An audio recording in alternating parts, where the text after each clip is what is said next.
Hello, everyone. My name is Francis Donald, and I'd like to welcome you to the 17th session in an ongoing series of webinars on sacred number and geometry. The first 16 sessions are available on makara.us. I want to extend a hearty welcome to all the new attendees. Thanks for joining us. In these webinars, I often quote the teachings of Alice Bailey and refer to these quotes as DK says. DK stands for Dewald Kuhl, who worked with Alice Bailey to create 24 books of esoteric teachings. If you have any questions about the GoToMeeting interface, feel free to text the BL. You can also type in responses to questions asked during the webinar in this text box. If you're willing to read one of the many quotes I posted during the webinar, and this goes for everyone, please raise your hand now. DK is compiling an extended list that she'll call on during the webinar. You can raise your hand, by the way, by pushing the little button with a hand and arrow on it in the upper left corner of your control panel. I'm assisted today by BL, and she will call on one of you when we need a reader. When you read, there's no need to cite the book title at the end of the quote. Okay.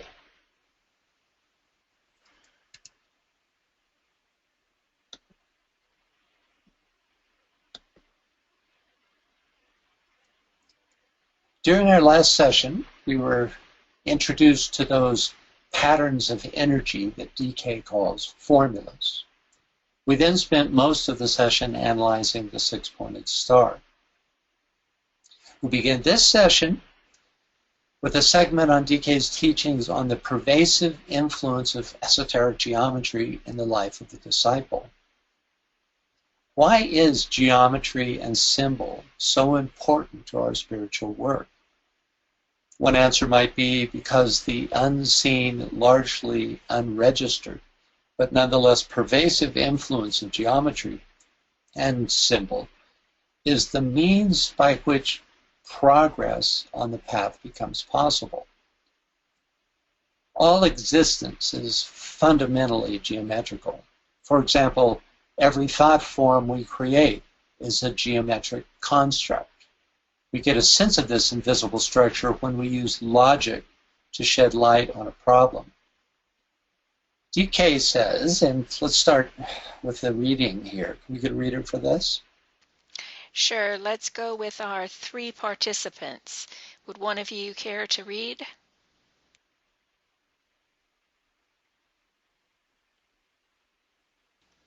I'm not hearing any of you. That's going to be either Martha Gabrielle or Mystery Third. Okay, we'll try it again in a minute.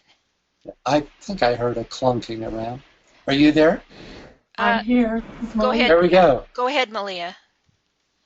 Okay. The forms built by the man of an occult trend of thought, and who is more dominated by mind, will be of a geometrical type. The form will be more painstakingly built, and the man, during meditation, will proceed with greater care and accuracy. Matter of the mental plane will be more apparent, and though certain clouds of emotional matter may be added to the whole, matter of the emotional plane will be of secondary importance. Thank you. So, though we employ thought forms to interact with the world around us, its evolutionary function is soul alignment. DK says in letter 1 of his letters on occult meditation, this morning I would touch on the matter of egoic alignment again, showing you under the law of correspondences the universal application. It lies based in geometry or in figures and numbers.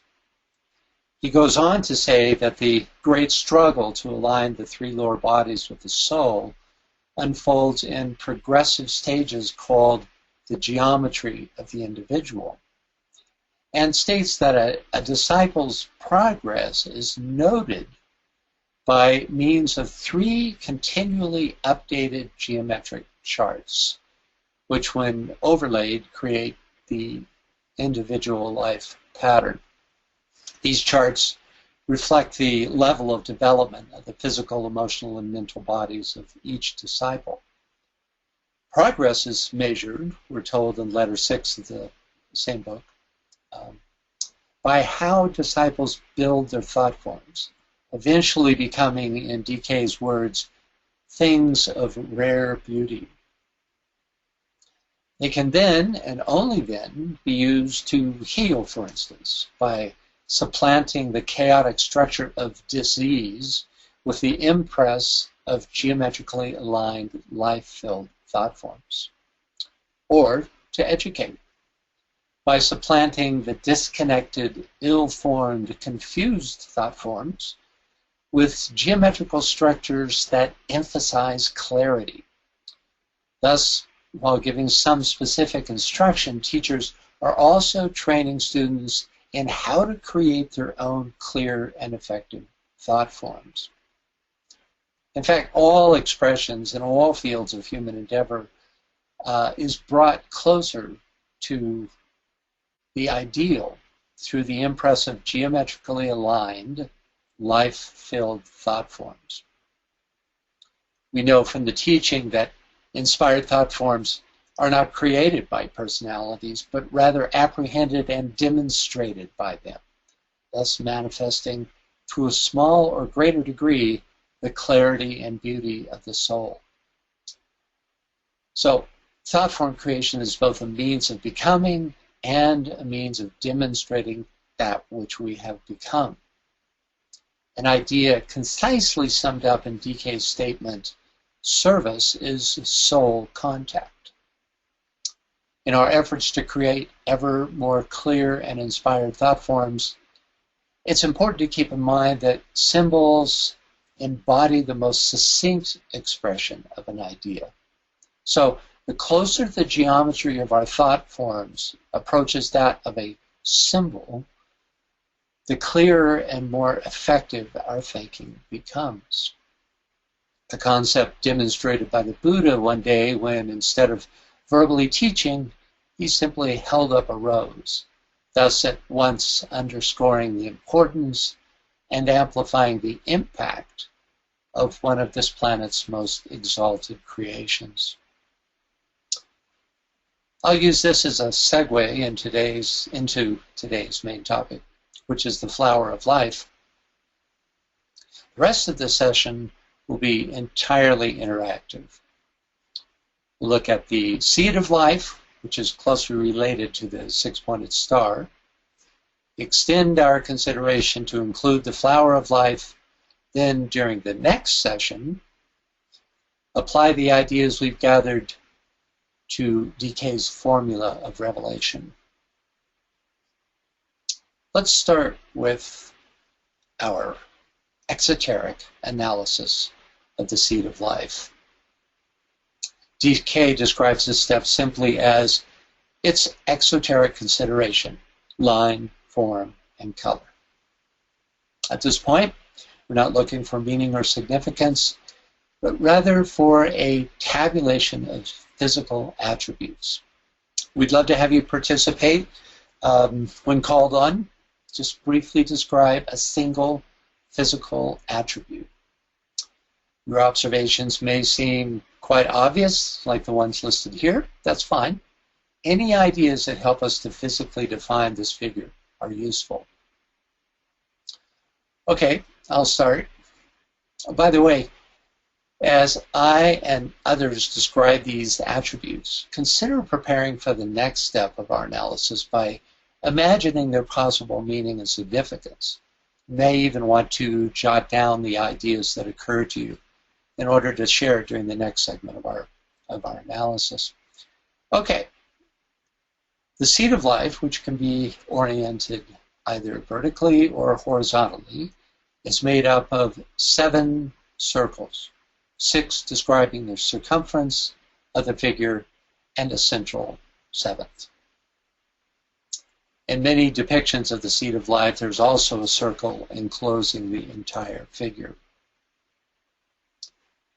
the seed of life is closely related to the six-pointed star and the hexagon, which can be created by connecting all the vertices except the central point.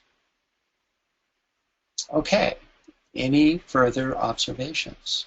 What other physical characteristics do you see in this figure? Yael, do we have any takers? We just have one, and she was typing it as you were saying it, so. That's fine. Well, it takes people to look and respond. It takes people a little time to look and respond. Right, but she added, the 7 overlapping circles, so. Yes. Let me see. Yes, 7 overlapping circles. Okay. Yes, here we go. Please go ahead. Yes. Also inside the figure, there is 7 vesica Pisces. Yeah. Well, actually, if you look at the 4, 5, 6, 7. Yeah. If you look at the overlapping, that's interesting. Yes, there are a number of vesica Pisces, but count again, and this time look at the overlapping ones, and I think you'll come up with a different figure.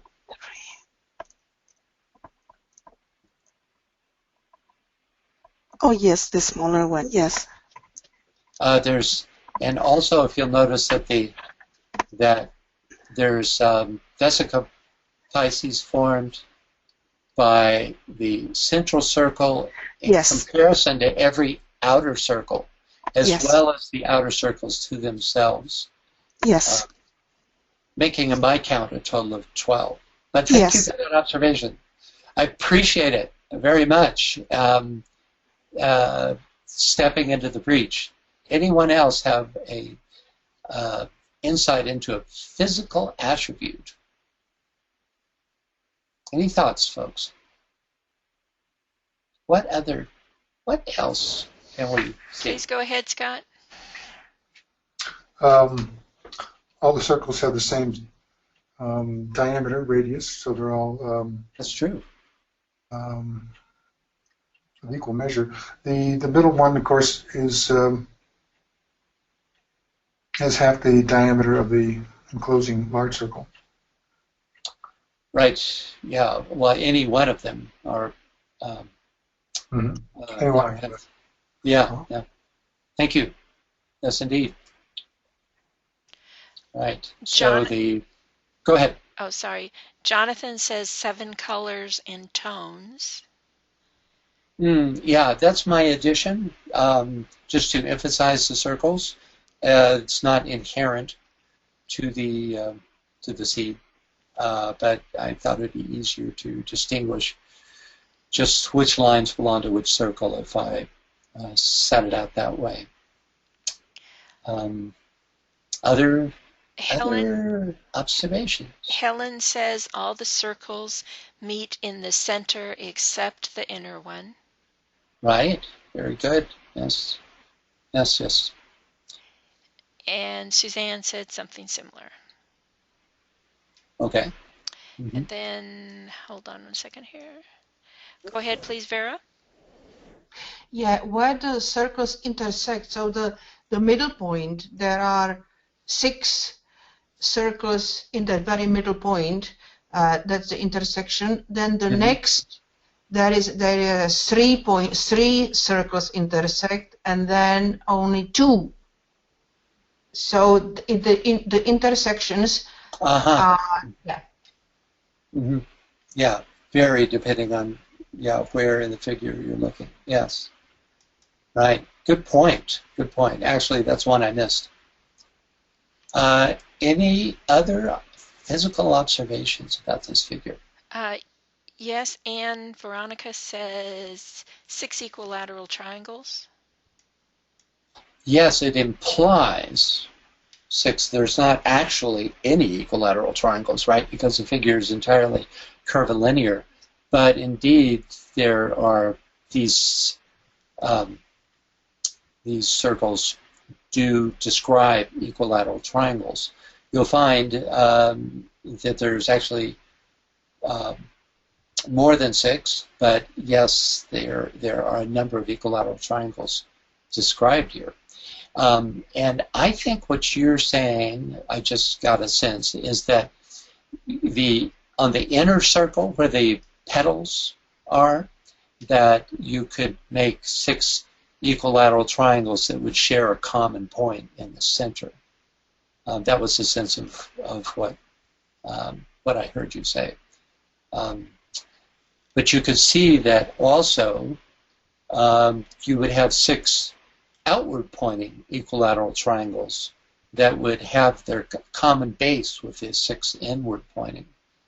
Not unlike the analysis we did last month on the 6-pointed star. Good observation. Other ideas? Please go ahead, Scott. I'm looking at the 6 circles as a spiraling in 3 dimensions. 60-degree turn at each one is take any one of them and see them piled on each other, spiraling upward, spiraling down. Yeah. That's quite interesting. Now, are you talking about the S line that is formed by, where they meet at the center as part of the spiral? It's always difficult to describe visual things. Sure, you could do that too. I was just taking the circles, but making S too. This is fun. Yeah. Interesting. Thanks. Okay, folks. Other observations? Yes, our 3 participants say 2 opposite small circles trace a concave and convex curve in going from the outermost point, kind of like what Scott says about the spiral. S line, yes.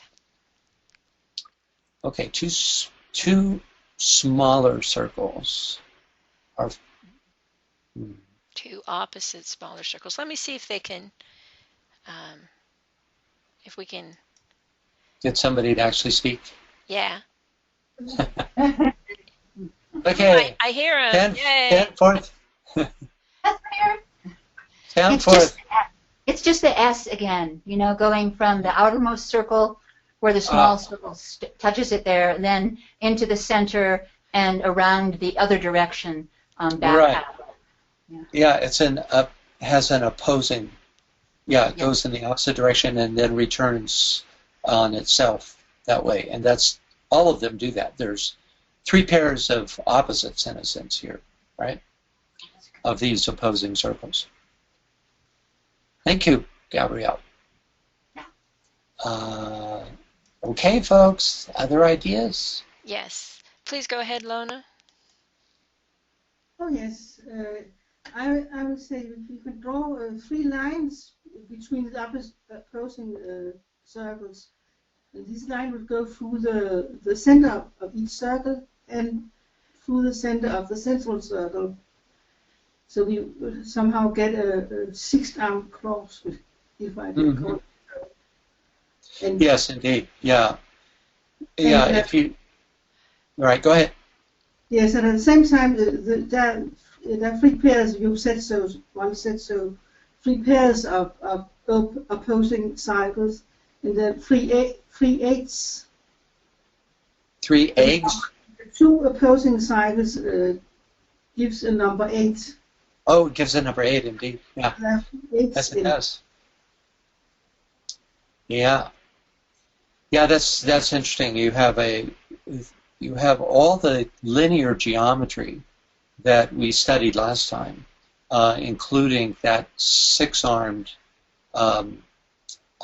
cross, so for lack of a better word, intersection of 3 lines that go from the full diameter, or 6 arms, as you mentioned.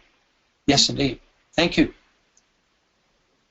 Okay, folks. Okay, we have several more, but before I get to that, Eva said the same thing as Lona was saying at 3 figure 8s or infinity. And Suzanne says it looks like one could spiral them all in on a central hollow or core to create a tube or tunnel. Oh, yes. Huh, interesting. Yeah.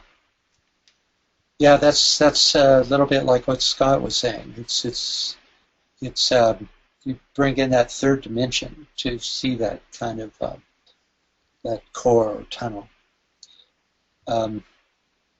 Interesting. I've only just now noticing this, but how many pairs of circles do we actually have? Now you can count a circle more than once, otherwise obviously we just have 6, right, within the one larger. But if you count them twice, how many pairs do we have?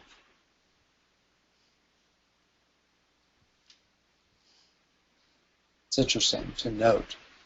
I'm just saying that not only do we have these figure 8s that are in opposite, but we also have these 4 sets of interlinked circles, 2 at the top, the yellow and blue one, and then the red and orange one down below, and then the yellow and red one, and the blue and orange one. Anyway, there's this is just sort of an informal observation.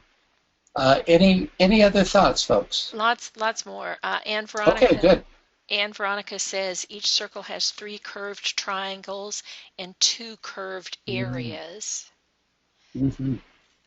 Yes. And then let's go to. Go ahead, please, Asha. Thank you. Can you hear me? Mm-hmm. Yeah. Going on with the 3D thing. If these were spheres, I don't know if they would be like centripetal or centrifugal forces that would make them contained within the outer circle, and how they would move within the spheres, or would they just be? If these were 3-dimensional spheres, would they be contained, or would they come in and out of wave and particle form and sort of dance around and change? Mm-hmm. And then I thought, I don't know, I sort of had these words come to me. I don't fully understand the meaning of them intellectually, but I thought of the threefold flame, the permanent atom, and the monad. Mm-hmm. I thought of so moving spheres that go in and out of particle and wave form. Mm-hmm. And but I don't know if they would stay contained within the outer circle unless there were some centrifugal forces at work. Well, it would depend on the force, because we're just looking at a static image, and so right. you would have to apply whatever force you're talking about, and but to me it suggests a balanced force between the two. Otherwise, you would be just looking at a momentary phenomenon before it flew apart or imploded in on itself. But if it's sustainable, then we're looking at a balance of forces. But yeah, I see your point, and thank you for that. And all this, I didn't get into the 3-dimensional aspect at all. I appreciate these observations. Now I'm really seeing it. It's quite interesting to look at it that way. And could you take one line and then, I don't know, you probably know the answer, Francis, is if you took one line, could you do the whole image without lifting the pen off the paper? No. Well, you would have to make abrupt shifts in angle, and if you did that, you could do it. In other words, you couldn't flow along like an S curve curvilinearly. You would have to, for instance, one way to do it would be to take the S into the center, back around to the center, and then shift circles and do it again. And you could cover all the circles that way, and then on the last one circumscribe the whole. But it would require it's not really a continuous motion, because you would have to shift. You'd have to shift. It's not like the Venus pattern, where it really truly was a continuous motion. Okay. Thank you. Okay, you bet, Asha. Other thoughts, folks? Yes, please go ahead, Arrest. Hello? Hi, Arrest. Can you hear me? Yes. The one form that is there is the torus, or the donut form. Mm-hmm. But if one would consider the 3D effect, what you're having is a foreground, a background, and a midground. And as you look, you get a fluctuation of a form, and a form either moves to the foreground or recedes. So you have a receding or an advancing motion. This introduces a shift or a movement. So the whole thing is actually visually alive. If you tend to see in three-dimensional, you have a foreground, background fluctuation taking place, which is an energetic motion in itself. Yeah. So you're seeing this as a kind of stop motion, 2-degree stop motion of a 3D torus that is both revolving and moving forward and backwards. Is that a correct assessment? That's partially it. The torus I introduced because it comes out as a very strong form, but right. The other aspect is that when you do perceptual analysis, some colors advance, some colors recede, some forms advance and recede. So if you look at one thing for a certain time, there's a saturation, and then you look at the other form, and it causes a sort of a flicker. So it introduces a certain aliveness in something, which is essentially, some people would say it is static, but I would disagree. Right. Well, yeah, exactly. Only static in the literal fact of it sitting on a page, but it's not experienced in any kind of static way. Yeah. No. Yeah. That's very interesting. It's a thought I hadn't considered, the idea that it's a kind of cross-section of a torus. Any other thoughts? You can always count on Arrest to take it to the edge of the envelope. We very much appreciate your participation. And it always amazes me. Oh, sorry. Go ahead. Sorry. Go ahead. Can I speak? Yes, please. It's very difficult for me not to go to the next step, but I was thinking that each circle is made of some areas, as I said before, about the triangles and those two curved areas, and it gives me a sense of unity. This can't happen without the other circles. So it's stable because there are the other circles there. And all these forms are formed because of the other circles. So it gives me a sense of unity. I know I'm going on the next step. Yeah, you are. Yeah, hold that thought and come back to us with that. Because at this point, we really want to stick just with the physical attributes. Well, I would want to say that each form that's formed in a circle, each area that's in the circle, is formed by the other circles. Right.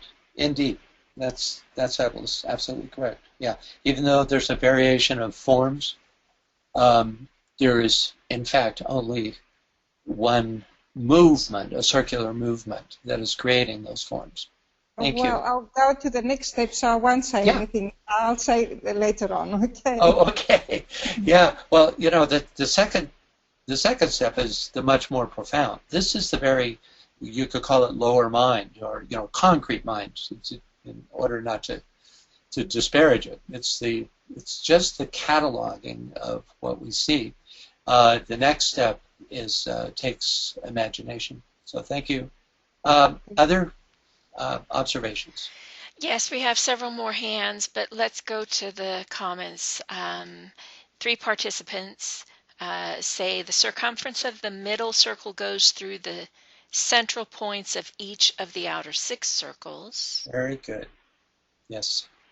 And then they go on to say along any diameter of the large circle, there is a stack of 3 circles overlapping.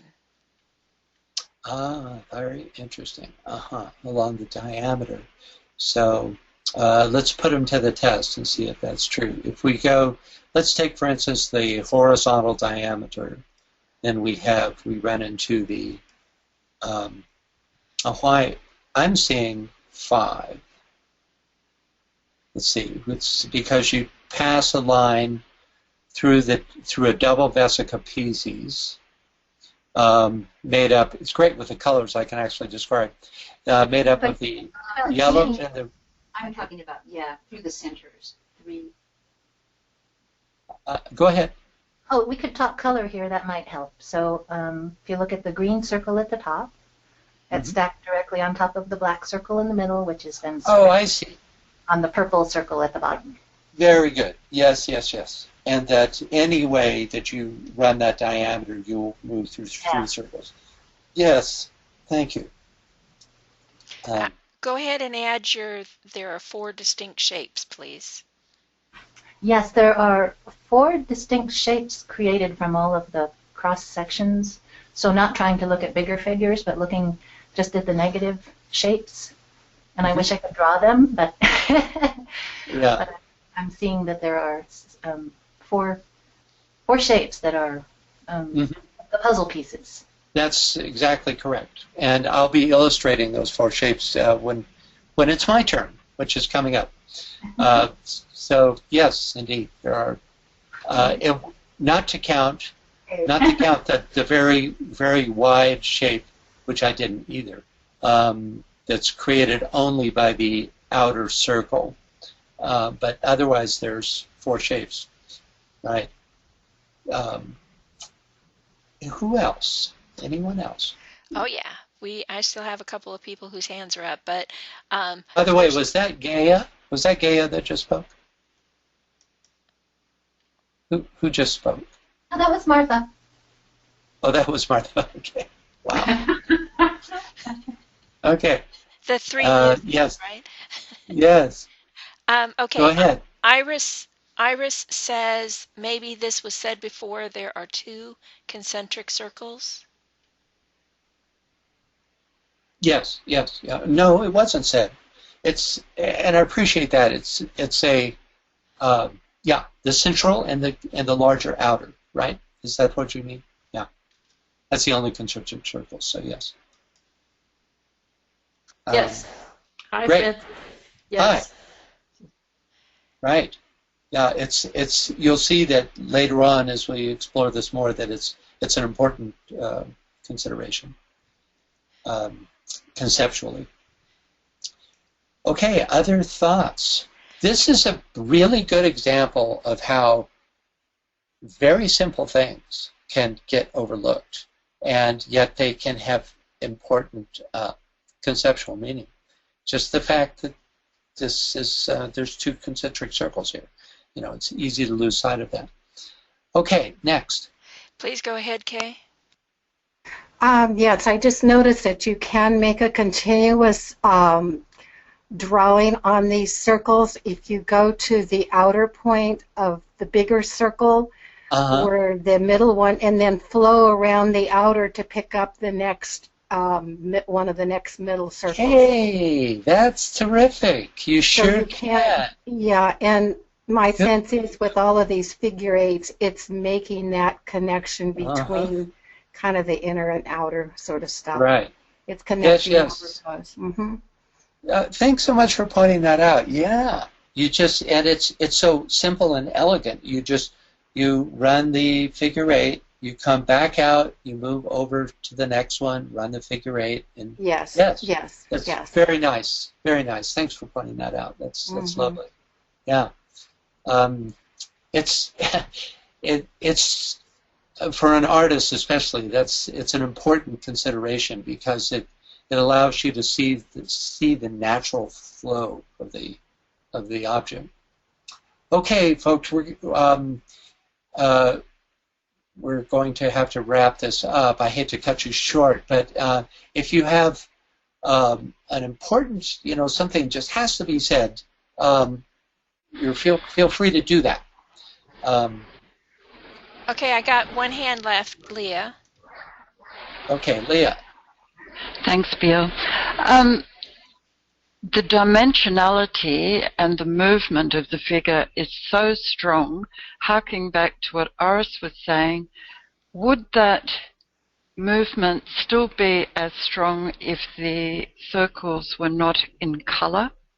Thinking of what he was saying about the receding and advancing of certain colors. So that's a question. Yeah. Well, you'll be able to determine for yourself, because I have some illustrations coming up that aren't in color of the same object, and see what you think. My guess would be that the color enhances that three-dimensionality, because it allows one to distinguish.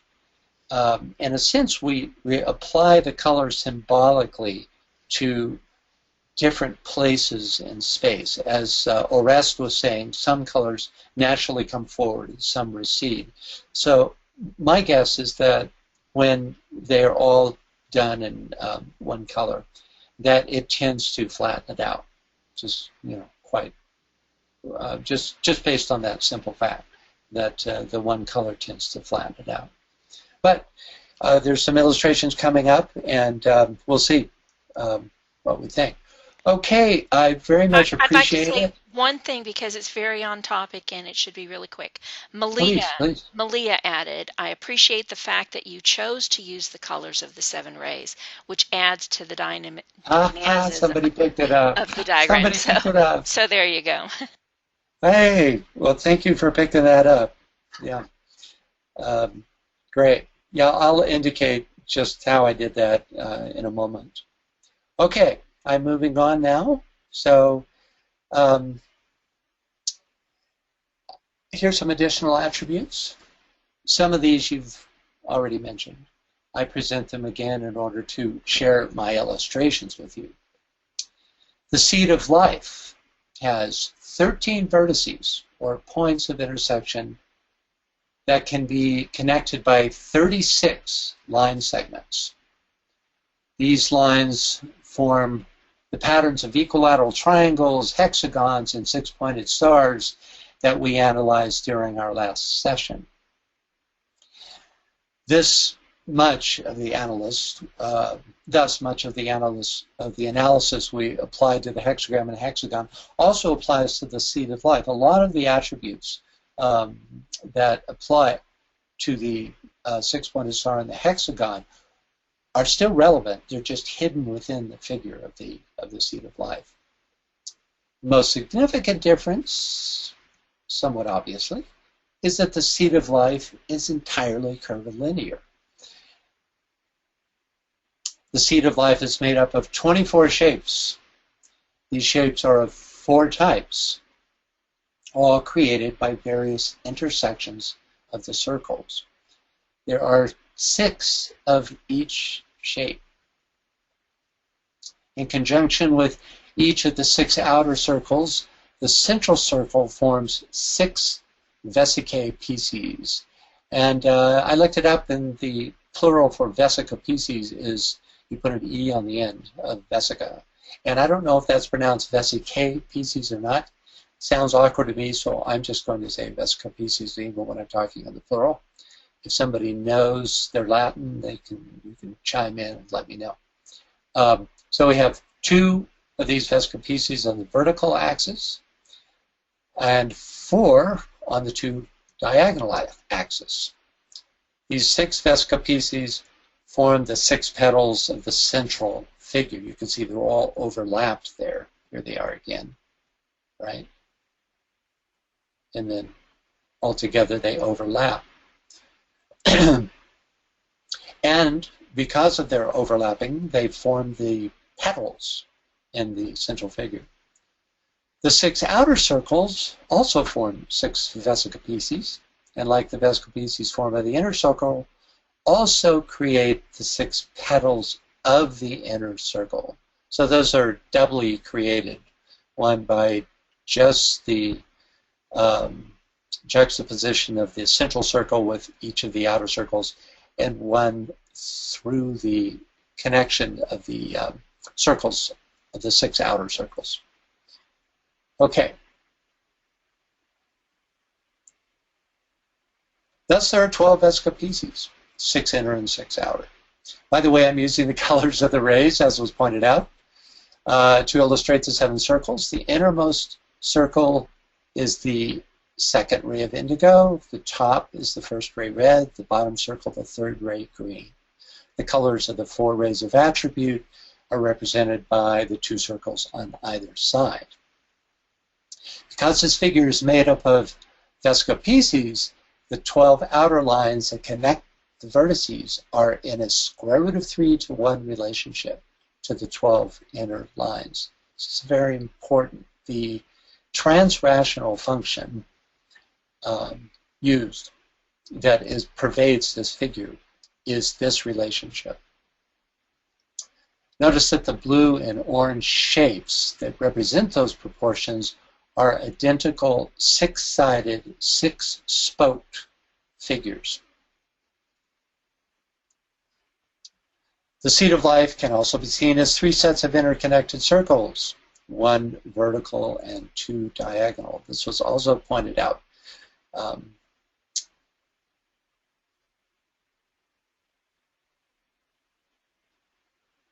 The inner petals create paths for 6 sets of sine waves.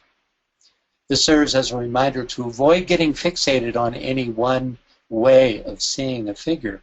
For instance, this figure naturally suggests flower petals, but the figure is equally relevant when viewed as a combined clockwise and counterclockwise curvilinear 6-pointed swastika, a perspective with very different implications. Okay, the figure is made up of 30, 60, and 120 degree angles determined by the hexagon/hexagram figure implied by the seed of life. The 2 axes of the figure give us a cross of unequal proportions in a ratio of approximately 7 to 8, and reveal that each quadrant is a mirror image of its neighboring quadrant. That is to say, we could fold any quadrant vertically or horizontally, and the lines would match up. When we emphasize the 2 sets of 3 circles, we see that the circles that suggest an upward orientation create down-pointing petals, and vice versa. A characteristic we also find in the 5-pointed star, but not, curiously enough, in the 6-pointed star.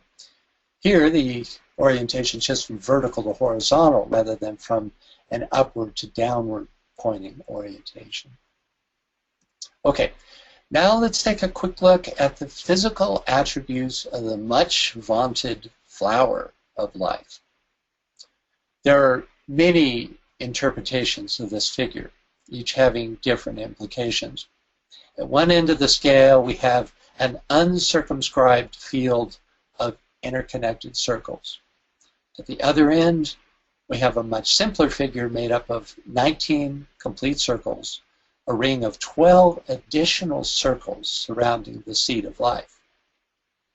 Because of its relative simplicity, and because, like the seed of life, it contains only complete circles, this is the figure we'll be using in our analysis today. In addition to the 12 additional circles, there are 18 vertices, additional vertices, making a total of 25 vertices. There are a total of 78 shapes. These are the same 4 shapes as in the seed of life, plus 1 new shape. There are 42 overlapping Vesica Piscis in this version of the flower of life. Each petal, here we go. Each petal marks the center of a Vesica Piscis. So if you want to find a Vesica Piscis, just find a petal and you'll see that it stands at the center. There's also the surrounding Vesica Piscis, there's an outer 12 that the petal in the center is only half formed. Okay. There are 3 sets of 7 lines. Oops, it's not right here. There are 3 sets of 7 lines creating 24, connecting the vertices, sorry. There are 3 sets of 7 lines connecting the vertices, making a total of 21 lines. They're illustrated here in 3 different colors, yellow, red, and and indigo. Each set of 7 lines creates 24 line segments, making a total of 168 total line segments. These line segments create 42 triangles. Okay, all these numbers, 24, 42, 78, and 168, numerologically reduce to 6. Take a moment to survey this chart.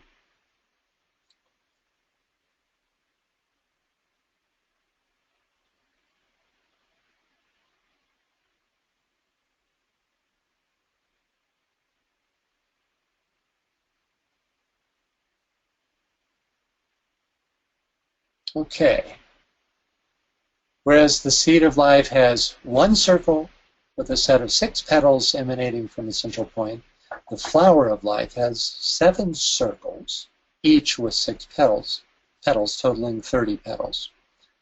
In the flower of life, only 1 circle, the central one, has a complete set of 12 petals, 6 emanating from the center and 6 defining the periphery. It takes 13 circles to complete the 12 petals of the central circle. This introduces an intermediate figure that I think is just as significant as the seed and flower of life, which I have dubbed, with a complete lack of seriousness, the bud of life. And I repress myself of introducing a bad joke here. Okay, like the flower of life, the bud of life is made up of 5 different shapes, totaling 48 separate shapes. The total number of shapes, as well as each group of shapes, is divisible by 6. Whereas the seed of life has 13 vertices, the bud is made up of 13 circles, 12 surrounding 1. This single fact, the 12 surrounding 1, is, for me, what makes this figure particularly significant. I'm leaking a little bit there into the next segment, but there you have it. Okay, in both the bud and the flower of life, there are 3 levels of completion to the circles. In both the inner circle, the 12 in 1, is, we might say, fully realized. When we remove this innermost circle, we discover that the 6 circles surrounding the inner circle are half-formed, with 3 petals each. When we remove this inner group of circles, we have, respectively, 6 and 12 partially formed perimeters and no petals. The central sine wave, surprisingly, remains the same in all 3 figures. Thus, we have the same 2 curvilinear swastikas in all 3 figures. Whereas the seed and the bud of life have 3 vertical interconnected circles, the flower of life has 5, which also defines their 2 diagonal axes. Okay. DK separates the next stage of our analysis into 2 parts. Could we get a reader for this? Okay, let's go to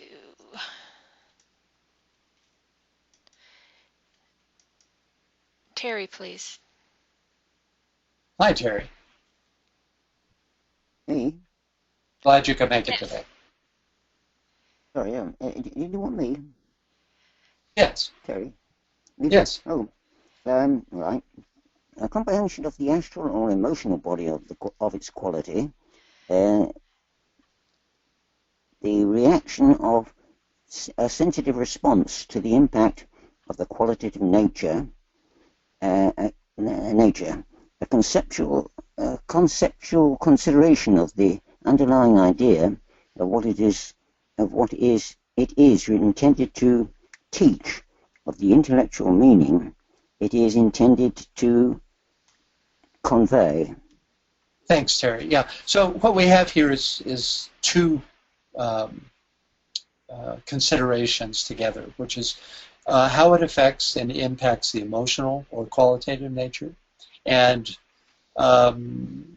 its conceptual consideration, its underlying idea. In the interest of time, we'll consider these two steps at the same time. When sharing your thoughts, you're welcome to speak to either the emotional or conceptual aspects of the seed, bud, or flower of life.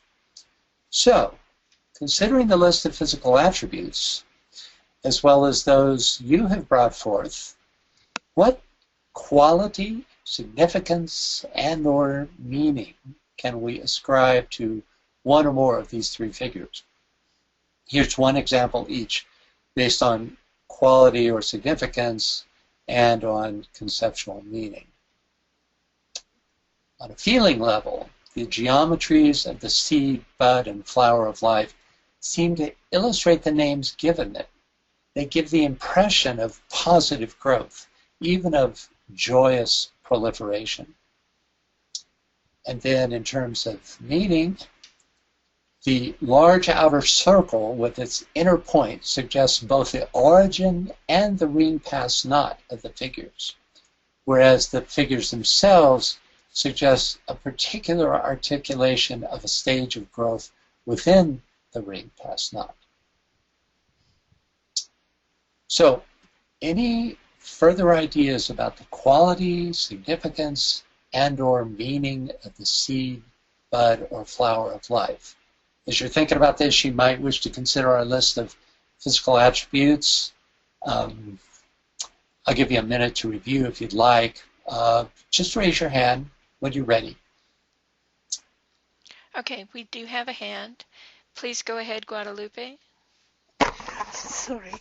I think that I want to go back to the triangles, and in the that they are formed in the one that we had it. There is a curve that seems to go continuously, leaving out the upper part of the circle, and for me that gives me a very cohesive joining and keep on repeating this fundamental trinity, and going deeper and deeper in each circle as we go around along the perimeter. Yeah. Yes. Yes. Thank you, Guadalupe. Yes. Other thoughts? Malia says the bud of life suggests Jesus at the center of the 12 disciples. Yes, indeed. And there are, it's actually this 12 in 1 is found in many cultures. Of course, we're most familiar with Jesus and the 12 disciples. And but there is a great imam, which is a Muhammad discipline. It's like a master in Mohammedanism, an imam, who also traditionally has 12 disciples. So there's something inherent in this. And in one of my earlier webinars, I introduced the idea of the fact that if you take 12 spheres and you group them three-dimensionally around a central point, that they leave space for a 13th sphere at the very center. And so it seems to be a natural configuration. So thanks for pointing that out. Other ideas? Yeah. Suzanne says, only in the center circle are all the colors present, emphasizing centralization of all attributes, creating the perfect one. Yes, yes. Yeah, we definitely get a sense that we're moving towards unity as we move to the center, and that's strengthened by the fact that all the colors are represented at the center. It's one of the reasons you don't see, for instance, the lighter yellow in the center is because it's it's overlaid with other colors, but in fact, it is in there. They're all in there. Okay, other thoughts? Yes, several more. Helen says it feels like the natural expression of the six-pointed star or the hexagon in motion. Mm-hmm. I like that a lot. Yeah. There's something inherently static about straight lines and sharp angles, and there's something that seems to be in motion when you look at curvilinear objects. Thanks for that observation. Yes. 3 participants say it takes 13 circles to make 12 visible. That it takes 13 circles to make 12 visible implies an invisible one, or the spiritual aspect that makes possible the 12. Yes, yes, indeed. There's a whole philosophy in that idea. That central circle in the 12 central sphere in the 12 spheres is entirely created by those 12 spheres. All the parameters of it. It is, in a sense, invisible, and yet, from a causal point of view, we actually want to reverse that, which is the 12 are the manifest of the one. The causal level is really the one, but the one is indicated by the existence or the manifestation of the 12. Very good point. I think from now on we should call them the 3 amigos, especially because I know they're here in New Mexico. So okay, all right. Yeah, I think that's probably the best way to go with them. Yeah. What's the female version of that? Amigas. Okay, there we go. The 3 amigas. Okay. Vera, please go ahead. Yeah, something very obvious that the life manifests in a very orderly, specific way. And when we talk about circles and shapes, basically it means energies, forces, contacting or intersecting and creating some new qualities. Yes, that's a very good point. A circle, and by extension a sphere, can be seen as a unit of consciousness or a discrete, separate entity. And what we see here is their complete interconnectedness of the 13, or in this case the 19, because what we're looking at here is the flower of life, and it has 19 circles. The bud of life has 13. So, very good point. In fact, it's one of the essential. If you're going to look at this philosophically, I think it's one of the essential tenets of this figure. Other thoughts, folks? Please go ahead, Scott. The circle to me always seems like a very feminine shape compared to the one, and so these always look very feminine. They look very fertile. Yes. With all of the insides, I think thinking of the 12 and 1, what we have is a solar system. The missing center is the sun. It's different from most of the other 12 planets we know are here. And it also suggests, when you look at the zodiac of 12, perhaps there is some central one there as well we don't know about. That's the same function. That's, yeah, what an interesting thought. Yeah, that there's a, it's almost like, if you think of the cosmic planes, we have 7 subplanes in the cosmic plane, and if you're looking at the 7, in a sense you don't even notice the 1, which is in fact the container for all of them. And maybe the signs of the zodiac are like that, that they make a kind of uber sign, that we couldn't be aware of because it's not delineated into anything more than what is, you could say. That's a very good point. But it's directly related to us, too, to this planet, because it's our point of view that gives us the zodiac. everything we have. So it's a particular one for us, perhaps. Right. Yeah. Good stuff. Other thoughts? Fundamentally, inherent in this particular pattern or shape is the potential for all creation. Yes. Yeah, there's something about, whenever you see the presence of the Vesica Piscis and this trans-rational relationship of the square root of 3 to 1, you're looking at the most fundamental creative energy. And that's all this is. That's, it's a configuration or a pattern that is made up just of that. And so it is, it's fundamentally creative in its quality. Any other thoughts on that, Orest? The other thing that comes to mind is the inherent duality there.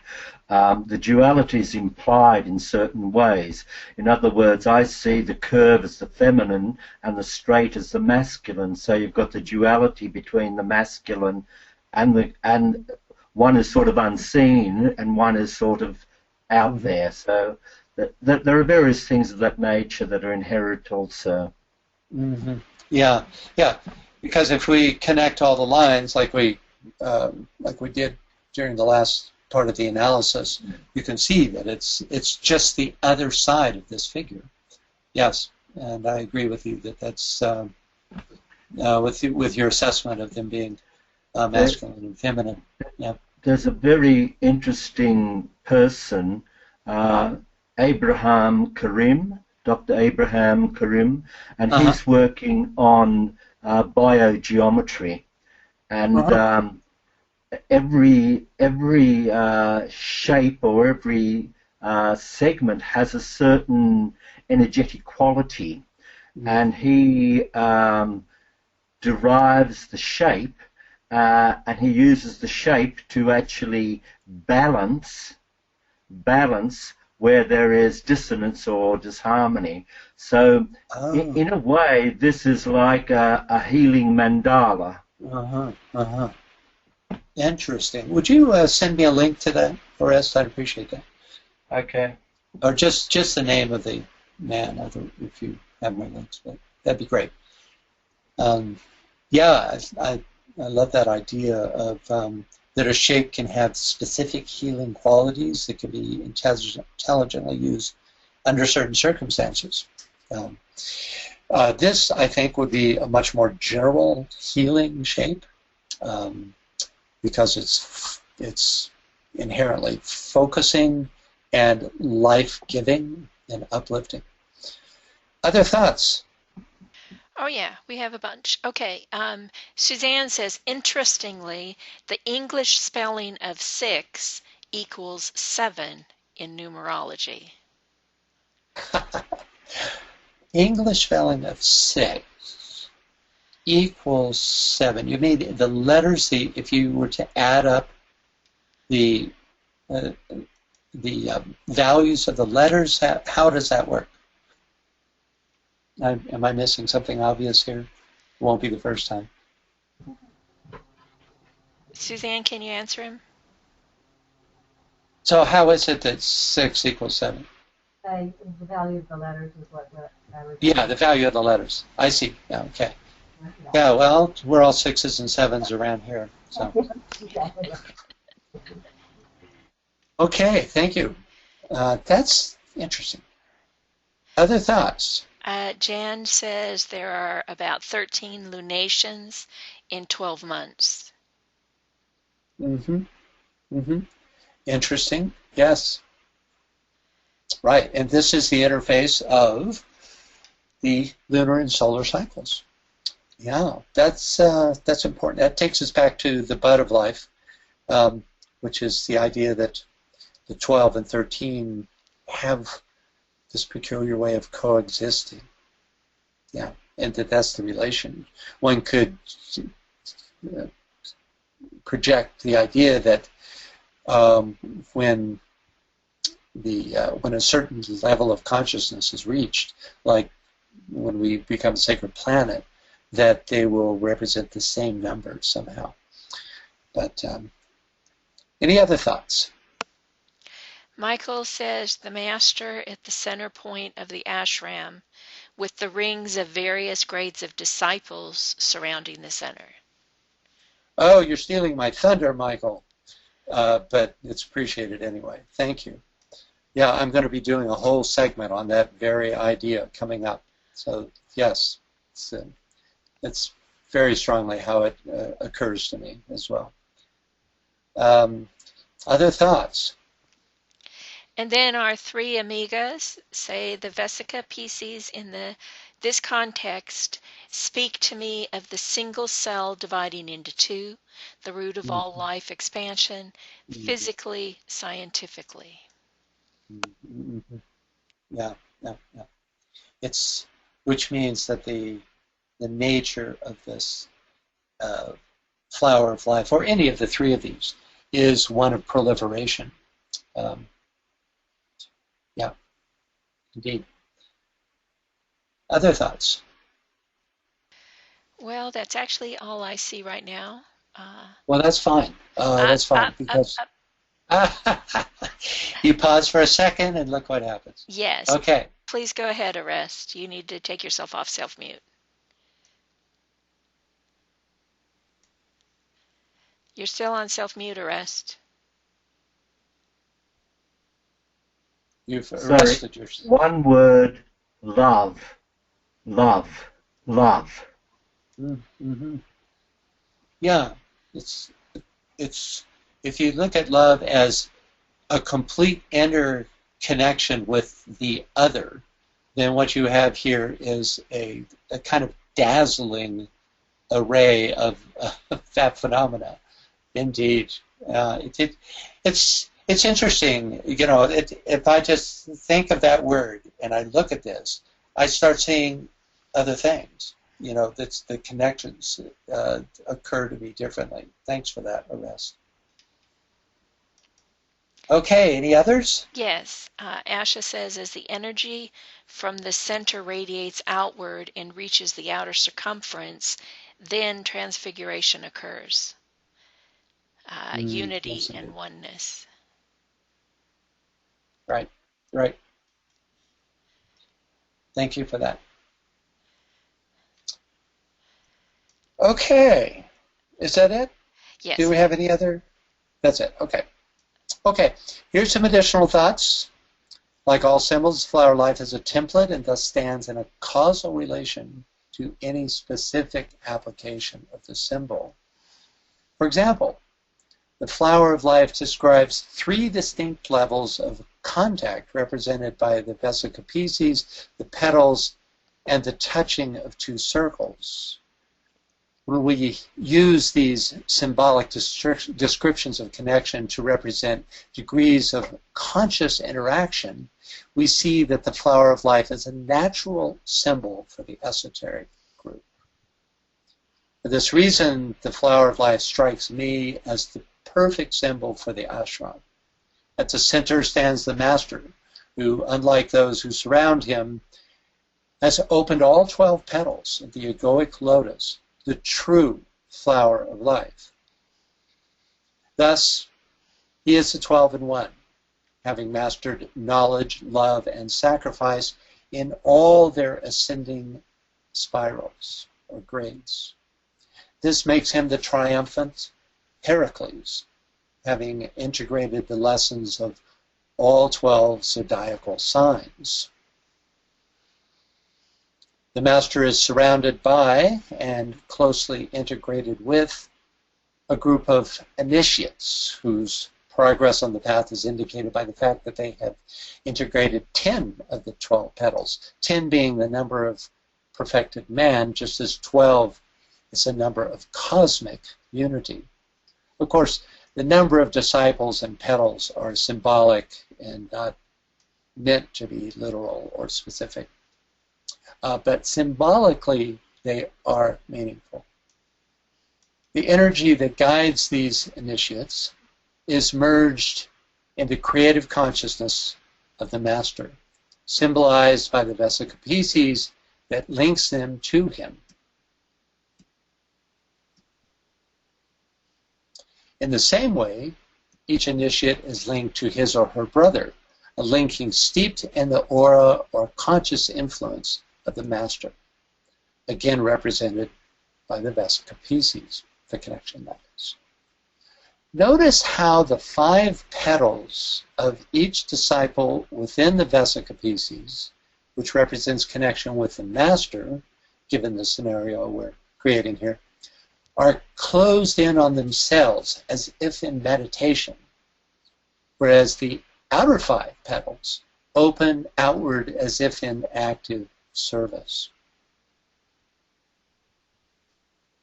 Together, these 7 great beings make up the seed of life, for from their initiating consciousness flows the energy that animates the entire ashram.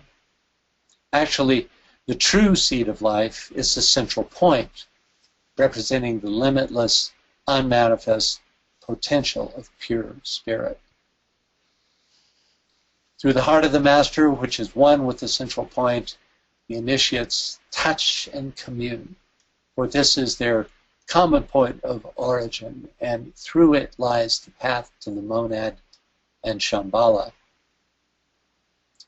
The 12 outer circles symbolize the many. In an ashram, they would represent the lesser initiates and probationary disciples. Each of them has 3 petals open, which again is symbolic for partial awakening.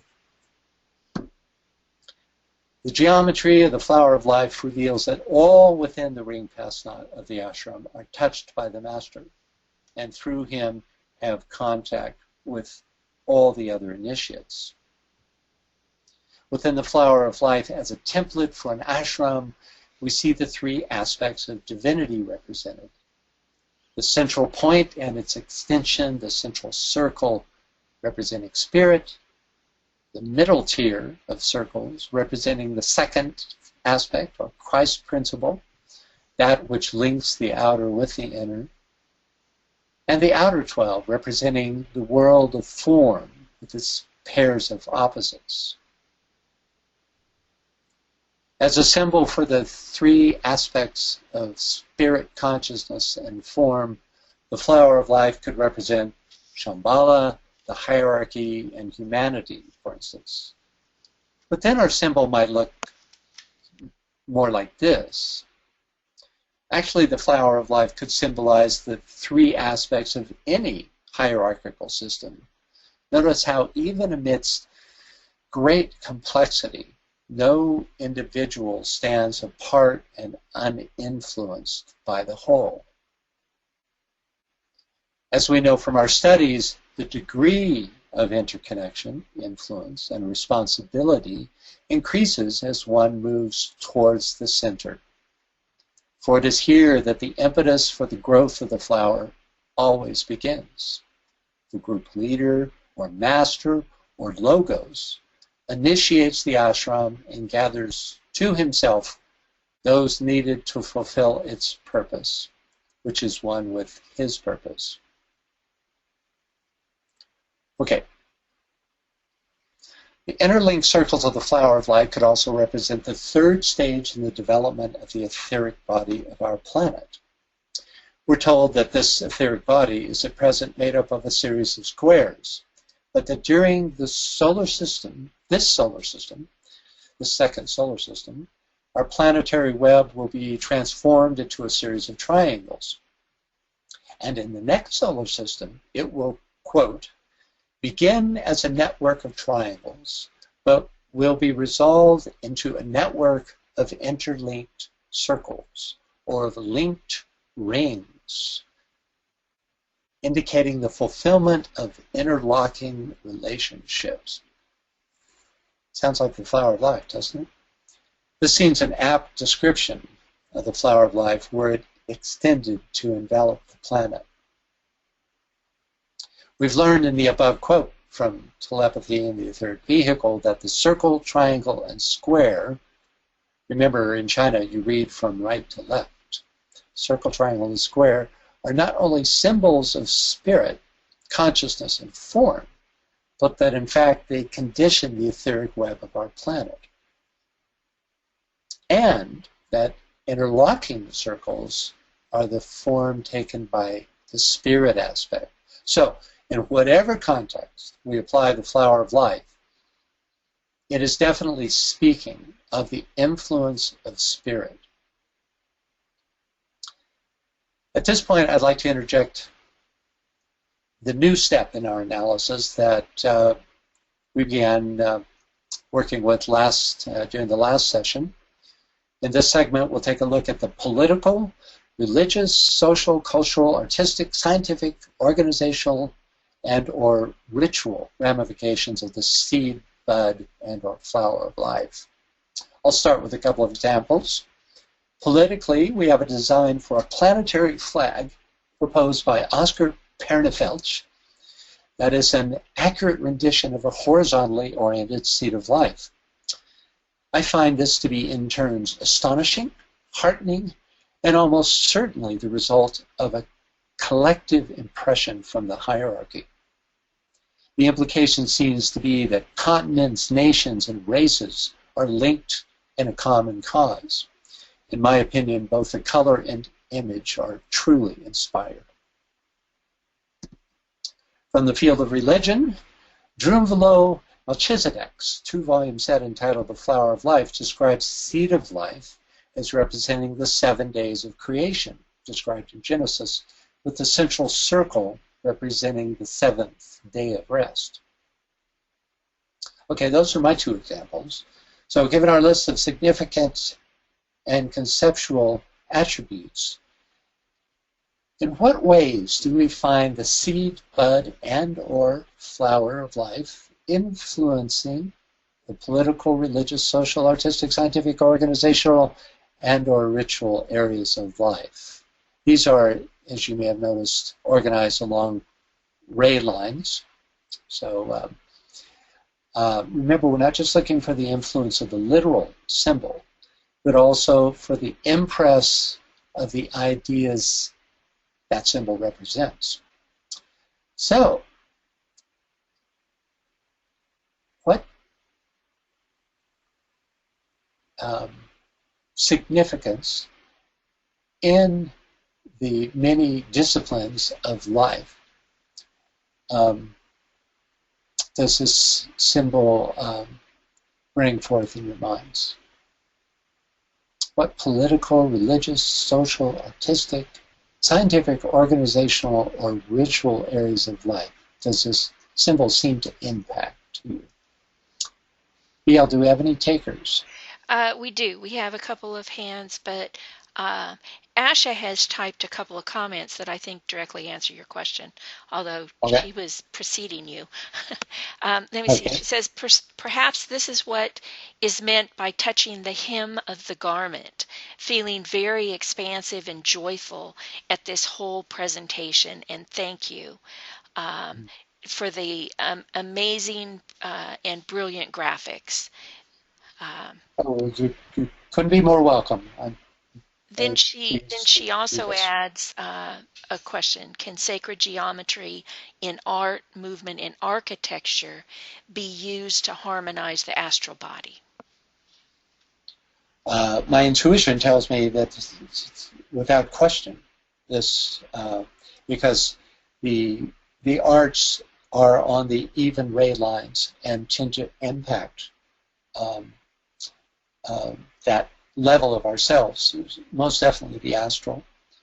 So yes, I would say it definitely could be incorporated into the art of the future in order for healing purposes and much of the healing that's needed. You know, in esoteric healing, DK says that the greatest preponderance of disease is caused in the astral body. Now, only a small percentage, I mean really small, is caused by actual physical problems. It's the greatest problems are caused by astral dis-ease. Yeah, so anybody have any ideas along this topic?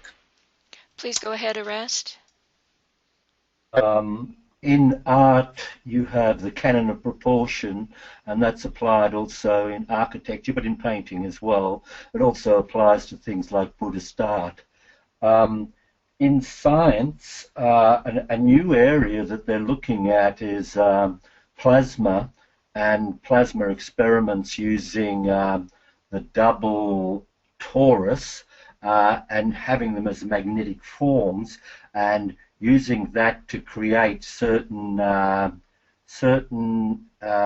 electrical magnetic manifestations which indicate the various states of plasma in its interactivity. So it is used in science, more so now, particularly if you go to the internet and look up the electric universe as a point of reference. I'll stop there. Okay, thank you, Arrest. Other thoughts? Political, religious, social, Vera, art. I'm sorry. Yeah, I see that as a concept and actually a phenomena of globalization fits this symbol. So we see on the physical level the globalization happening, physical, and it's the next step would be the globalization of consciousness, or doing things with consciousness, not just in a haphazard way. Yes, indeed. Yeah, it's like a central figure that can be applied in any discipline, with the end or the goal being globalization. Thank you. Other thoughts? Scott, please go ahead. Has anyone mentioned the Olympic rings? No. The elliptic rings? The Olympic. Oh, the Olympic rings. Yes, yes, indeed.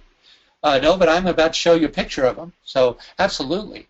Yeah, it's the same concept, right? I mean, the Flower of Life codifies it and shows you a more complete form of the interaction. But the idea definitely exists in the Olympic rings. You'll be seeing a photo shortly. Great. Other thoughts? Yeah, we have several more hands up, but and remember, okay, I just want to add this. Hang on. Not just literal, but conceptual. You know, the import of these images, which basically we just went over in terms of exploring the meaning. So it doesn't just have to be, you know, physical examples. Yeah, go ahead. Okay. Helen says an example might be the GoToWebinar symbol. Oh yes, how perfect. Yes, indeed. Mm-hmm. And Iris says it's also the symbol for atomic energy, or the atom, as I remember it. Mm-hmm. Mm-hmm.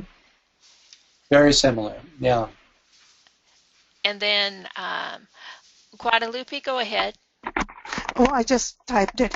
In the churches, the stained windows quite often have the Flower of Life as a sacred mandala. It is like a mandala, isn't it? It's mm-hmm. sort of a, it's sort of, you know, I'm thinking of the Sri Yantra and what it does with triangles in a very specific way. The Flower of Life does with circles. Yes, thank you. Other ideas, folks? Please go ahead, Suzanne. Currently, there seems to be a large trend in the popular media for gifts of adult coloring books which feature intricate patterns, among which are the Vespa-species and color. I'm wondering if that is an interesting way for the public to become acquainted, and it's used as a meditative activity. Yeah, it's coloring books are a great way to be fooled into meditating, aren't they? By the way, Sharon Little is coming out with just such a coloring book So bring an extra $20 when you come to the conference next year and pick up a copy. Yeah, any time spent looking at and considering is a form of integrating this symbol. Thank you for that. Any other ideas, folks? Jonathan had to leave us, but he said that it's a symbol of uniting nations. It is, yeah. Yeah. In fact, that's my first example, so I think we'll just move right on into it, unless you have others. Do you have any others? Nope, that's it. Okay. Here we are. Back up here. Oops, and So, now Malia says, and unity and diversity, which is the same thing we're talking about. Right. Yeah, that's really the two words to describe this symbol: unity from diversity, or as a result, or within diversity. Okay, and we'll be talking about that more too. So politically, though the literal image doesn't appear on the flag of the United Nations, the concept of interlinked nations is inherent in the UN Charter. And the Olympics, a kind of United Nations of sports, uses interlinked circles in its logo. Religion and philosophy. The Kabbalistic tree of life is often depicted superimposed over the flower of life. This gives a vertical dimension to the flower, whose source is usually seen as emanating from the center. It's a powerful image, this. Socially, since the pattern formed in the flower is a series of interlinked circles, it's a natural symbol for the interconnection between social and business organizations, for one of its inherent visual messages is cooperative intercommunication. This also makes it an apt symbol for the positive aspects of the internet, with each site represented by a circle. In terms of art, in religion, though not literally portraying the interlinking circles of the flower of life, all mandalas, whether Hindu, Buddhist, or Native American, emphasize unity and connectivity. Or as someone just said, unity and diversity. And science is very simple compared to Orest's example, where he's actually describing how the torus is used to indicate certain energetic patterns. But here, it's just very simple that many interdisciplinary sciences seem well represented by the flower of life. You know, none of these sciences stand separate from the others. They have all come up together. Okay. A little historical segment here. Possibly the earliest known examples of the flower of life come to us from the Osirian, a very old temple in Abydos, Egypt. I saw these images myself. They are unlike any other hieroglyphic carvings in all of Egypt, both in content and in the way they appear on the pillars and walls. Some of them look almost like they were burned in by a laser, though an article in Wikipedia states that the 10 examples found in the Osirian are drawn in red ochre. I guess the big question is, do these drawings pre- or post-date the great corpus of ancient Egyptian work? Because they certainly don't come from that tradition. In 1904, the great Egyptologist Margaret Murray published an exhaustive catalog of the drawings found in the Osirian and other temples, and the flower of life wasn't listed, suggesting that it could be a 20th century addition. At any rate, it is precisely drawn with permanent materials. Whether or not the drawing in the Osirian are genuine There's no doubt that the flower of life itself is of ancient origin, as shown by this Cyprian cup from the 8th century BC. There are other historical examples like this window in the Preveli monastery on Crete, and this ball held by the male imperial guardian lion at the gate of supreme harmony in the Forbidden City, which is in Beijing, China. Leonardo da Vinci drew a version of the flower of life, a couple of them, in what later came to be known as the Codex Atlanticus, but makes no particular comments except to describe its mathematical characteristics. In fact, the names seed of life and flower of life were coined in the 1990s by the New Age author Drunvalo Melchizedek. Drunvalo and I went to Egypt in 1990, where he introduced our small group of investigators to the images in the Osiria. He has a house just down the road from here and is something of a local celebrity. You know, much has been made of the flower of life in New Age circles, which describe it as a portal into other dimensions, etc., etc. And it is a portal, as are all symbols. But to access this portal, we must lift our consciousness to the causal levels where the informing energy of that symbol has its being. Okay, let's take a look at the next stage in DK's analysis, which is 4, the stage of the synthetic grasp of the purpose of a symbol, of its place in an ordered manifesting plan, of its true unified intent. The stage is not about attributes, rather it has to do with synthesis and unity, synthetic purpose and unified intent. Just as the first stage has to do with the physical plane, the second with the astral, and the third with the mental plane, this stage suggests we apply our intuition and thus lift our consciousness to even higher levels.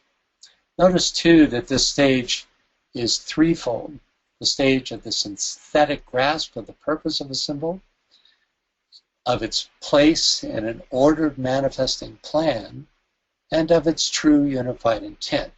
So, what is the synthetic purpose or unified intent of the seed, bud, and or flower of life? And what is its place in an ordered manifesting plan? What single purpose characterizes these figures? Any ideas?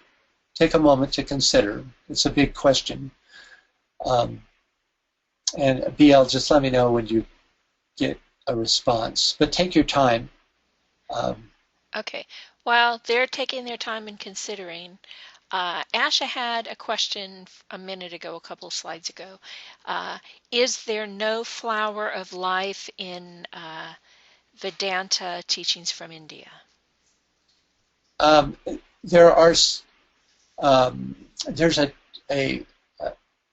a paving tile that is represented in one of the temples, which suggests, since these things are never just decorative or random, that it's part of the thinking. But you know, I'm not a Hindu philosopher, and I would be unable to really answer your question with any intelligence. I don't know. Is there anybody else? Is there anybody among us that has any ideas about that?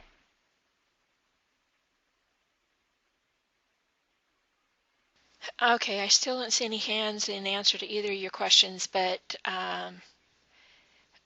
Suzanne says,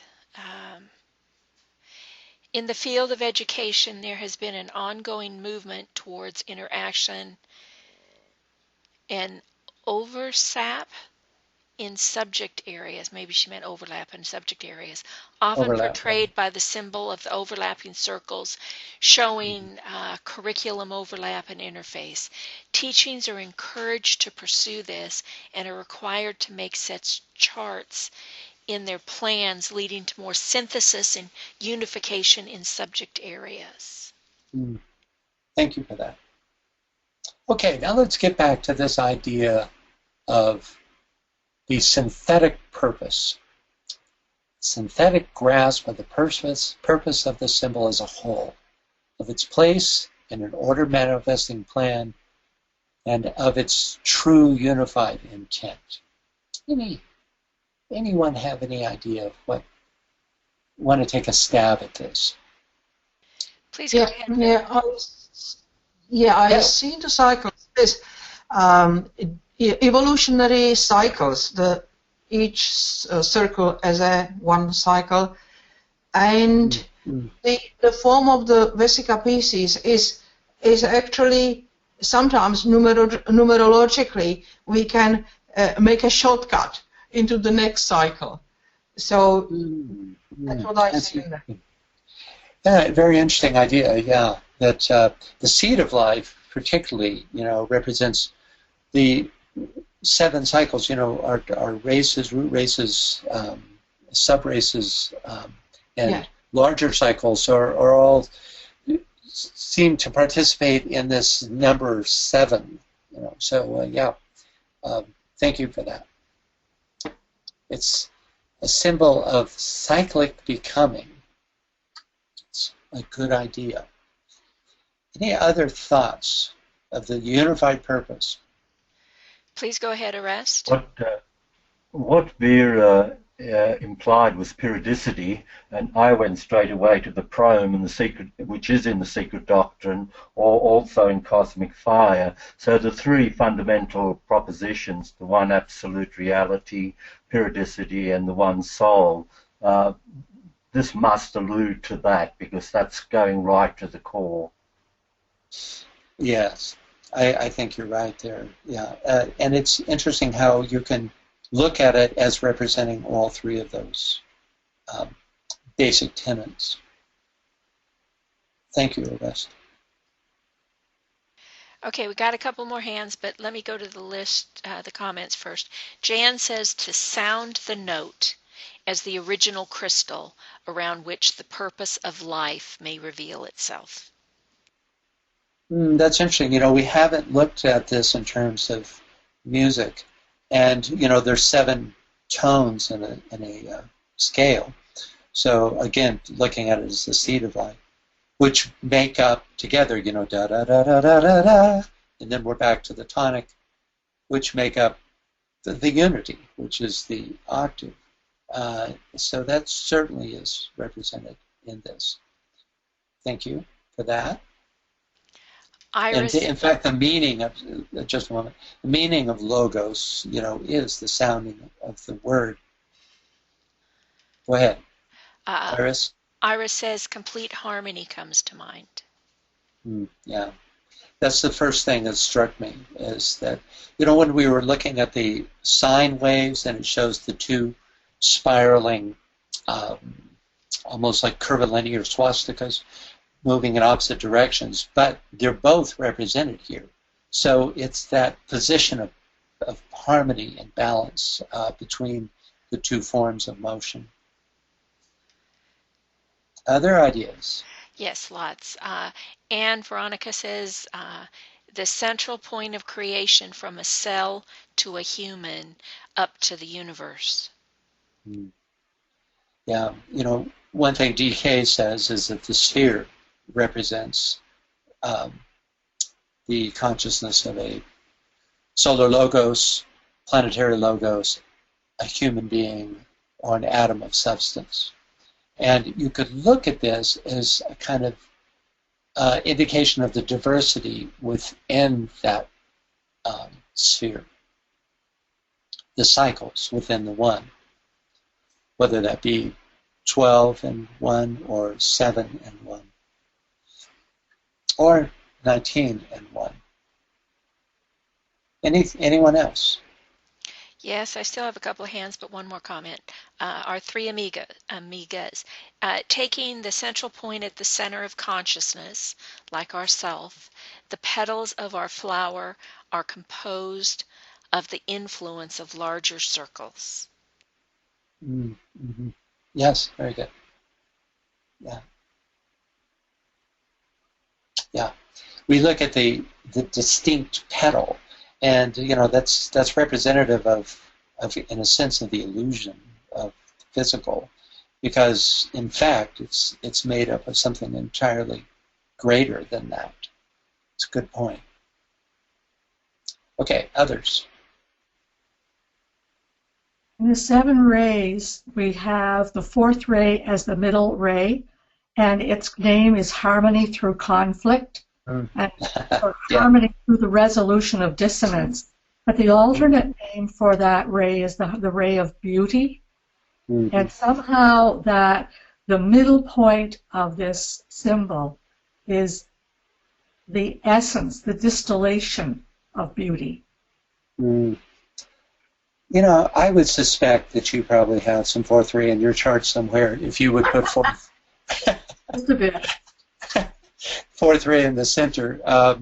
If we were going to go just by the teachings and the tabulations, we would put the 2nd ray in the center, because all rays or sub-rays of the 2nd ray. But this is a very valid and insightful way to look at the 4th ray as that point of balance and harmony at the center. Thank you for that. Okay, folks, and again, what we're looking for is an overall synthetic grasp and purpose of the symbol. Please go ahead. It's always harder. I see like oh, may I? Yes. Yeah. Infinite circle.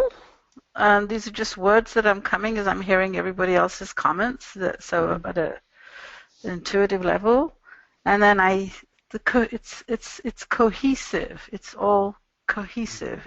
It serves to circle upon circle, and it's interwoven, and it's beautiful, and it serves to be cohesive. And then the word love comes, and from that word. Oh, I'm sorry. Did I interrupt something? No, I did. Oh. I interrupted. Oh, and then with the intelligence and love is born the wisdom. So back to the 1st, 2nd, 3rd rays again. Yes, from indeed. Which the 7 rays come. Yeah, and I just keep coming back to the name that Drew Below gave this figure, which of course has existed for forever. But it's why I'm honoring it. It's really apropos. The flower of life, the life principle seems so well demonstrated by this figure. Okay, anyone else? Yes, we have. Orest, please go ahead. The work that Hans Jenny did with cymatics and sound connects to this essentially, but that work has been taken forward by John Reed, where he's worked with water, medicinal water, and getting it to vibrate into patterns can be seen visually.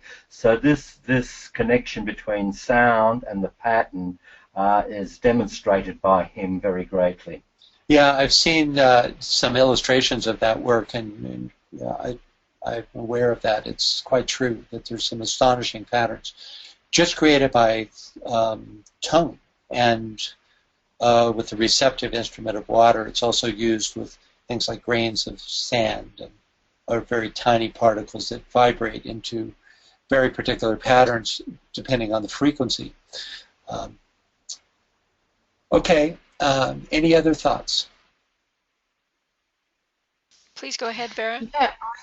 Yeah, I see this symbol as quite egocentric, that it's in terms of the evolutionary cycles. It doesn't happen everything. This symbol doesn't depict the journey. This is the end of some big evolutionary cycle. And that, as we can see, it is very complete and complex in the middle, in the central part, in that inner circle. So at first it goes out, and at one point it's complete, like what we see, its complete form. So then it's like with human beings, when we complete our journey as personality, then, well, that's another stage. Yeah, it could represent the total journey, as though you're looking at all cycles, all phases of the simultaneously, and yet in that seeing, you're also seeing the unity. But the inner circle is complete, not the rest. See, that's the only the inner circle is full and complex. That's right, with the 12 petals, yeah. Yes. Right. So it shows the stages of becoming. In terms yeah, in the big picture of the universe. Mm-hmm. Thank you for that. Okay. Other thoughts? Scott? Yeah. Yeah, go ahead. Go ahead, Scott. Okay, the first letter in Om, O. Yeah, O, right. In fact, we could say that, in a way, the O and the M are in here. Certainly the O suggests the creation of this symbol. But within the O, and is, whenever you have the manifested, is the M, or the diversity that is created by the sounding of the word. So it's both, and actually I have an illustration of that coming up. So yeah, thanks for that. And that is, by the way, a synthetic grasp of the purpose of the symbol, the sounding of the tone of creation, which Ores described in terms of the patterns that it makes, and the idea of all the cycles of becoming shown at once. Any other thoughts? Yes, we have a couple. Anne Veronica says the Song of Unity. Yeah, that sums it up too. The Song of Unity, right? Because the song is the diversity, and yet it's a unified expression. Yeah, I think we really are coming into an understanding of the symbol. You're showing me that we're getting this, which is great. Okay. Can I speak? Yes, please.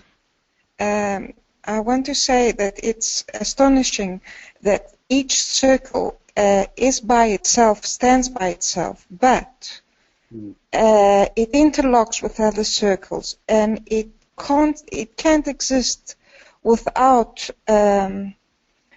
being with other circles. It's astonishing. It gives me a sense of unity, a song of unity.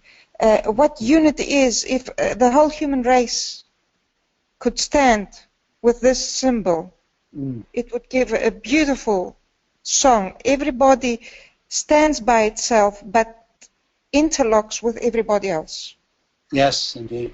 That's why I was just thrilled to see that the flag of the planet, the proposed flag of the planet, is the seed of life. It's just an amazing thing. It's an amazing thing. So thank you for that. Thank you. Okay, anyone else? You have a question from Malia. Which chakra is considered to have 12 petals? The heart, isn't it? Yeah, I think so. It's the heart chakra. Okay, that's all the question. Nope. From Suzanne. Okay, this will be the final one. Okay. Go ahead, Suzanne. Emoto also worked to show the power of meditation, positive words and sounds to show the incredible beauty of the six-pointed lovely snowflake.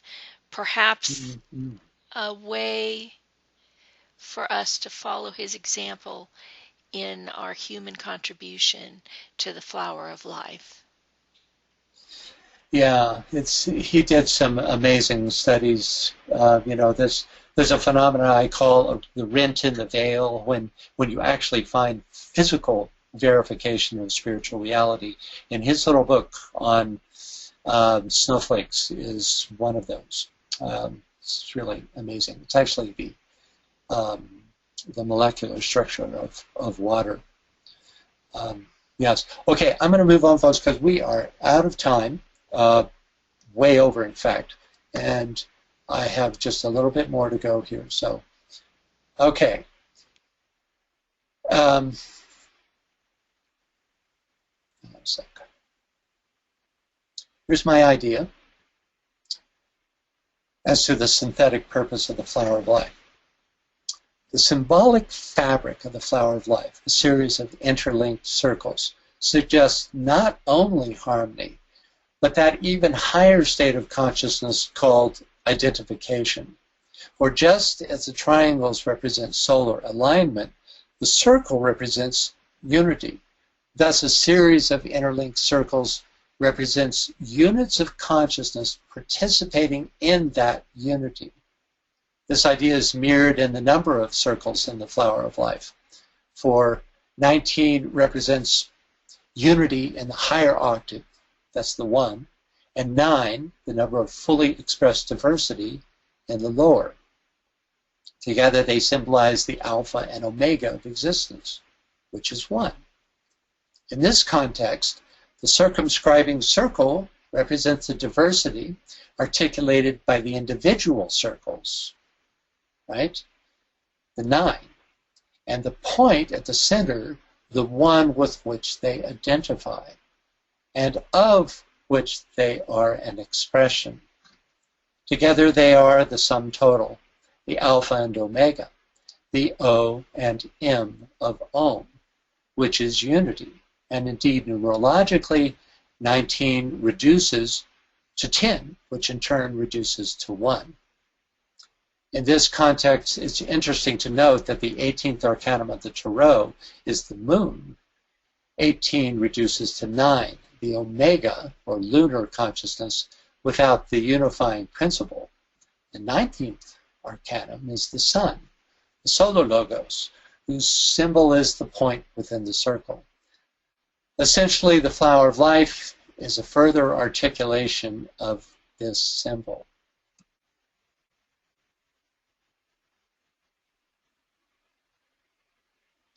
Okay, the final stage in DK's criteria for analyzing a symbol is identification with the quality and purpose of the symbol as it is illuminated by the mind, quote, held steady in the light. This final stage brings into activity the brain as well as the mind. So, let's attempt to identify with, rather than merely reflect on, the quality and purpose of the flower of life. We'll take exactly 1 minute to do this, starting now.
Okay, that's it for today.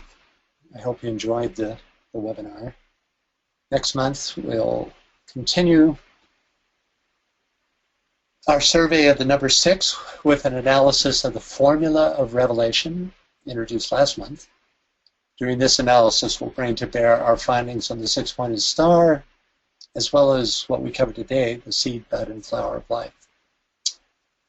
No new reading for this month, but if you haven't had a chance to read the section in Discipleship in the New Age on the formula of revelation, I suggest you read it sometime this month.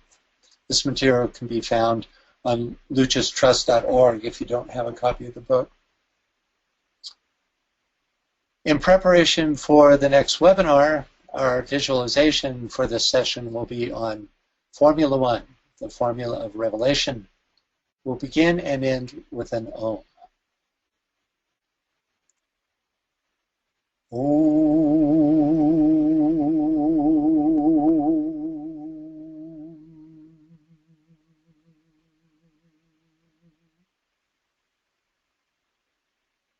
A line of fire between two blazing points, a stream of water blue, again a line emerging from the earth and ending in the ocean, a tree with root above and flowers below. Out of the fire and always at the midway point appears the eye of Shiva. Upon the stream, between the two extremes, there floats the eye of vision. A thread of light unites the two. Deep in the tree, between the root and flowers, the eye again is seen. The eye that knows, the eye that sees, the directing eye. One made of fire, one fluid as the sea, and two which look from here to there. Fire, water, and the earth. All need the vital air. The air is life. The air is God.